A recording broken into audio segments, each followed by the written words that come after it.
अस्सलाम वालेकुम नाज़रीन, मैं ज़ैनुल आबिदीन हूँ। नई अपडेट्स के साथ, नई खबरों के साथ सबसे पहले मैं आपके साथ शेयर करूँगा कि जो सुहेल अफरीदी साहब अडियाला जेल पहुँचे हैं, लेकिन अडियाला जेल में उनकी मुलाकात तो नहीं हुई इमरान खान साहब से, लेकिन जो मुखालफीन थे उनको एक बड़ा अजीब सरप्राइज़ दिया। और दूसरी साइड पे जो नवाज शरीफ साहब है उनकी भी अजीब अजीब दुआएँ शुरू हो गई हैं। उन दुआओं के रद्द-ए-अमल में जो अवाम ने एक रद्द-ए-अमल दिया है वो आपके सामने रखूँगा। अगर आप इस चैनल पर नए हैं तो चैनल को सब्सक्राइब ज़रूर कर लें। तो सबसे पहले मैं आता हूँ सुहेल अफरीदी वाले मामले पे। देखिए, सुहेल अफरीदी के खिलाफ पिछले 4-5 दिनों से एक लगातार कैंपेन चल रही है कि कुछ नाराज अराकीन हैं वो उनके खिलाफ हो चुके हैं, और वो उनका मुद्दा ये है कि इमरान खान साहब की रिहाई के लिए एक लाएअमल दिया जाए। लेकिन आज वो नाराज अराकीन जो हैं वो अडियाला जेल तो नहीं आए। उनका तो बड़े इमरान खान साहब के बारे में वो कंसर्न हो रहा था ना कि इमरान खान साहब की रिहाई के लिए हमें बताया जाए कि कब रिहाई और किस तरह रिहाई करवाई जाएगी, लेकिन वो अराकीन नहीं आए। उसका जो असल सरप्राइज दिया है सुहेल अफरीदी ने वो मैं आपके सामने रखता हूँ कि जो एक और वो लगातार बात चल रही थी कि सुहेल अफरीदी सरप्लस बजट देने जा रहे हैं, लेकिन आज सुहेल अफरीदी ने कहा है कि मैं कोई सरप्लस बजट देने नहीं जा रहा।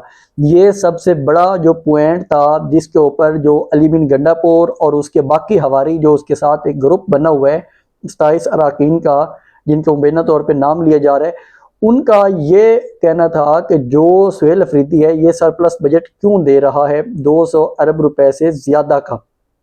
अब सरप्लस बजट के मैंने आपको बताया था कि ये वो पैसा होता है जो सुबह उठा के वापस दे देता है वफाक को कि देखिए हमें तो ज़रूरत ही नहीं है इन पैसों की। तो सुहेल अफरीदी ने कहा कि ये एक प्रोपेगेंडा है, हम कोई सरप्लस बजट नहीं दे रहे, लेकिन बैलेंस्ड बजट दे रहे हैं। जो बात पिछले 1 साल से इमरान खान साहब ने की थी मुज़म्मिल असलम को भी, अली बिन गंडापुर को भी, कि आप लोग बजट मंजूर करने से पहले आए, मुझे मिलें, ब्रीफिंग दें, फिर आप लोग बजट पास करें, अदरवाइज आप लोगों ने बजट पास नहीं करना।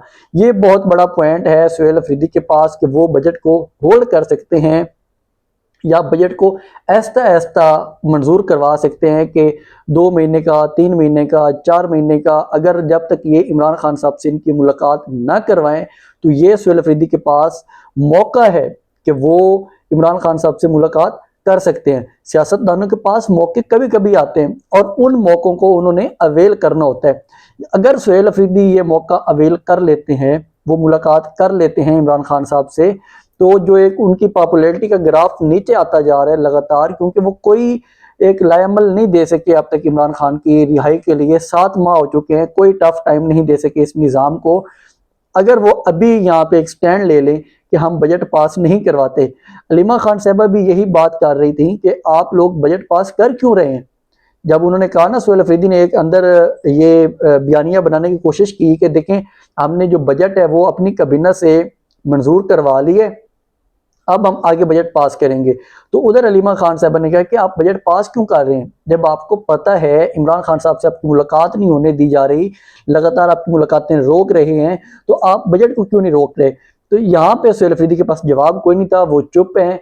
लेकिन इनको बजट रोकना चाहिए जब तक इमरान खान साहब की मुलाकात नहीं हो जाती। ये इनके पास ये रास्ता हो सकता है। ये काफ़ी ज़्यादा जो पीटीआई के वर्कर्स हैं या पीटीआई के कारकुनान हैं वो सोशल मीडिया पे यही बात कर रहे हैं कि ये बजट रोकेंगे तो तब भी इनकी कुछ मुलाकात होगी और ये जो निज़ाम है ये कुछ अपनी तबीयत सीधी करेगा या अपने मामलात सीधे करेगा। जो लगातार बातें हो रही थी कि इनकी मुलाकात हुई है मोहसिन नकवी के साथ, तो उसमें सिर्फ सूबाई मामला डिस्कस हुए हैं, तो वो भी अलीमा खान साहबा ने कहा है कि हमने जब बैरिस्टर गौहर से पूछा कि आपकी मुलाकात क्यों हुई है, मुलाकात हुई भी है कि नहीं हुई, क्योंकि वो कह रही थी कि हमें किसी ने कहा कि मुलाकात हुई है, तो बैरिस्टर गौहर ने कहा कि बिल्कुल मुलाकात हुई है और असल यही मुलाकातों की वजह से था कि मुलाकातें करवाई जाएं, जिसकी वजह से हमारी मोहसिन नकवी के साथ मुलाकात हुई है।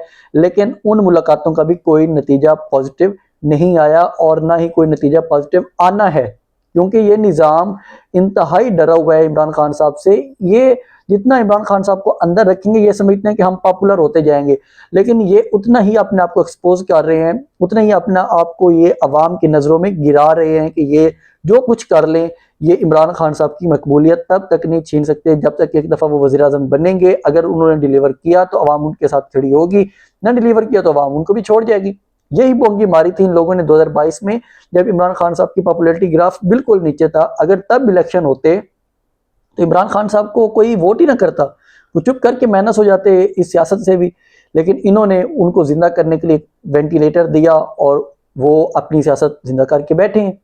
तो इस तरह ये जो आज अडियाला के बहर इन्होंने एक सरप्राइज दिया है, सुहेल अफरीदी ने अपने उन मुखालफिन को जो एक लगातार कंपेन कर रहे थे कि सुहेल अफरीदी की जो हुकूमत है वो हम ख़त्म कर लेंगे, हमारे पास इतने अरकान हैं। अब उन अरकान के हवाले से आया है कि उन्होंने असद कैसर और जो बाकी एक और मेंबर हैं उनसे मिलने से इनकार कर दिया। उन्होंने कहा कि हम जुनैद अकबर और जो बाकी वहाँ पे क़यादत है उनसे मिल लेंगे, लेकिन असद कैसर से नहीं मिलेंगे। असद कैसर ने उन्हें ऑफ़र दी है 3 वजारतों की, लेकिन उन्होंने कहा हमें वजारतें नहीं चाहिए, हमें इमरान खान की रिहाई चाहिए। तो आज वो गायब थे इमरान खान साहब के अडियाला जेल के बाहर, जो आज मुलाकातों का दिन होता है, क्यों नहीं पहुंचते मुलाकातों के लिए। दूसरी साइड पे जो नवाज शरीफ साहब है, उनकी आज भी वही दुआई है जो आज से 6 साल पहले थी कि मुझे क्यों निकाला। भाई नवाज शरीफ साहब को इसलिए निकाला गया था कि उन्होंने उन फ्लैट्स की रसीदें नहीं दी थी जब यहाँ से ये भागे थे जनरल बाजवा के साथ डील करके, और वहां पे जाके रहे थे। उन फ्लैट्स की जो रसीदें हैं वो आज तक नवाज शरीफ साहब ने नहीं दी थी, इसलिए नवाज शरीफ साहब को निकाला गया था। अगर वो रसीदें हैं उनके पास तो बताएं अवाम को कि मेरे पास ये रसीदें हैं, मैं इस तरह मैंने फ्लैट्स खरीदे थे, लेकिन नहीं। अवाम को जब उन्होंने ये बताया और कहा कि मुझे आप लोगों से गिला है कि आप लोगों ने मुझे क्यों मतलब कि वतन से निकलने दिया, मुझे वतन बदर होने दिया, आप लोगों से मुझे बहुत गिला है।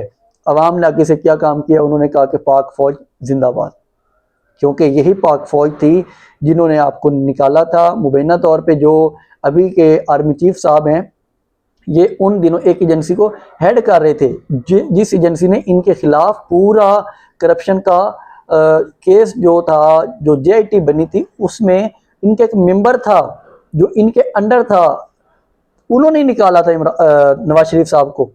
अब अगर ये बार बार वही बात करते हैं कि मुझे क्यों निकाला, तो आप इनसे पूछें कि वो रसीदें ये कहाँ से लेके आए थे। जो पनामा वाले फ्लैट्स थे वो किसके थे। मरीम नवाज साहबा तो कहती हैं कि मेरी पाकिस्तान में भी कोई जदाद नहीं है, बाहर के मुल्क में तो बड़ी दूर की बात है। तो वो जदादें किसकी हैं, आज तक आप लोग जवाब नहीं दे सके। आप लोग अभी भी अगर जीते हैं, पिछले 4 साल से तो आपकी हुकूमत है, आपके भाई बैठे हैं ना वजीर आजम बन के, और पिछले 3 सालों से आपकी जो बेटी है पंजाब में मरीम नवाज साहब, उनकी हुकूमत है। और क्या हुकूमत चाहिए आपको।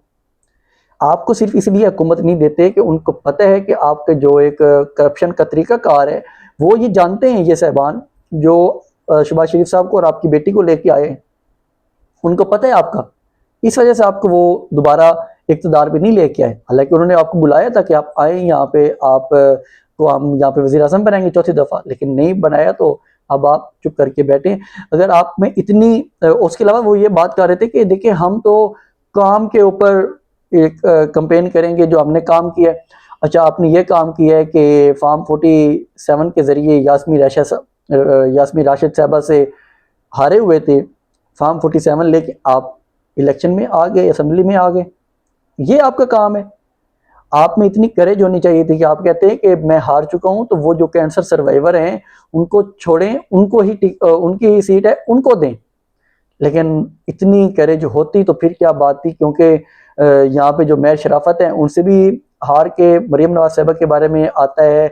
मुबैना तौर पे मेयर शराफत साहब यही दावा करते हैं कि मैं सीट वो जीता हुआ था, जिससे मरीम नवाज साहबा वजीर आला बनी हुई हैं।